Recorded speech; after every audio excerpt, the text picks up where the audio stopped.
చూస్తున్నటువంటి double bedroom పెళ్లికోటలో ఉన్నటువంటి బస్తీ దవాఖాన.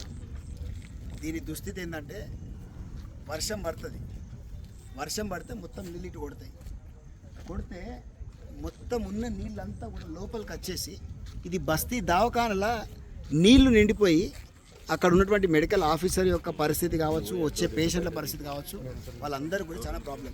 ఒకటి అది. రెండోది ఏంటంటే ఇప్పుడు ఈ సీసీ రోడ్డు మనం వేస్తున్నాం. ఈ సీసీ రోడ్డు ఇప్పుడు ఇక్కడ ఇది ఎంట్రన్స్. ఇప్పుడు ఇక్కడ నుంచి కనీసం గీర్ నుంచి మెట్ల వరకు అన్నా కూడా ఈ రోడ్ వేస్తే ఎంత ఇదవుతుంది. ఇప్పుడు చూడండి దవాఖానా, బస్తీ దవాఖానా రోడ్డు పరిస్థితి అది. జూమ్ చేయాలి.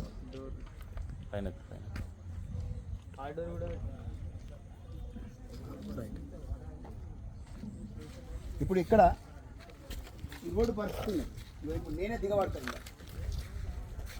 ఇప్పుడు అక్కడ సీసీ రోడ్ నుంచి ఇక్కడికి కాంట్రాక్టర్ని రిక్వెస్ట్ చేస్తే సార్ ఇక్కడికి చాలామంది మరి అనారోగ్యానికి గురై రోగులు వస్తూ ఉంటారు.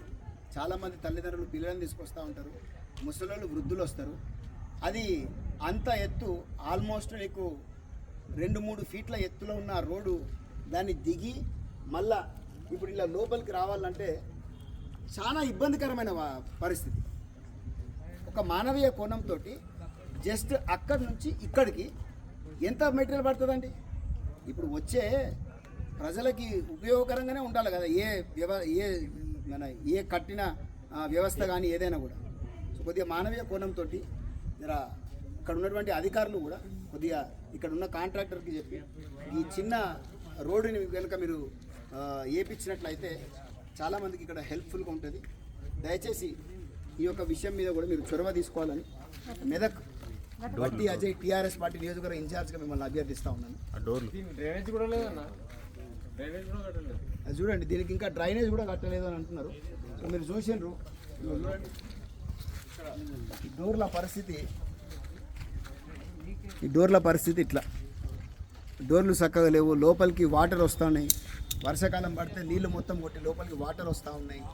సో ఇక్కడ ఉన్నటువంటి కాలనీ వాసుల యొక్క కోస వాళ్ళు వెళ్ళబుచ్చుకుంటున్నారు. వాళ్ళు చెప్తున్నారు సార్ ఇది పరిస్థితి, మా బతుకులు ఇట్లా ఉన్నాయని చెప్పేసి. కొద్దిగా దయచేసి అధికారులు చొరవ తీసుకొని న్యాయం చేయాలి.